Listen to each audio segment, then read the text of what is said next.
לילה האחרון של הסמינר. אנחנו עכשיו בשלב של כיבוי אורות, אני ואילוש. את באה איתי לעשות כיבוי אורות, אילוש? בואי נעשה. בנים, אנחנו עושים כיבוי... יש פה בת בחדר הבנים? מי שהבאת אותה החוצה? אנחנו עושים כיבוי אורות. למה אתה מצלם? חיבינו אורות. לילה טוב אותי. לילה טוב חמודי. לילה טוב, הם יודעים לוז? נראה לי.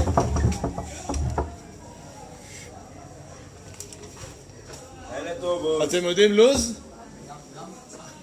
אתם יודעים לוז? כן, בזבזו אותנו. אתם יודעים לוז? כן, מה קורה? 6:30 השכמה, מתישהו צריך לפנות חדרים, וב8 ארוחת בוקר.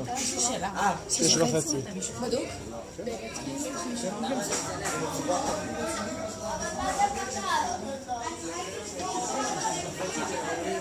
מה זה פקד?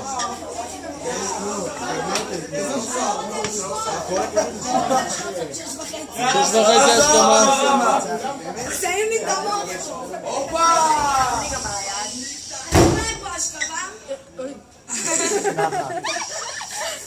בכל מקרה, תקשיב לשני. באמת שניסינו לבוא למקום של משהו, לא עבד, לא הלך. ואז אתה אומר להם, טוב, אחרי שהבנתי שמדובר על הזה.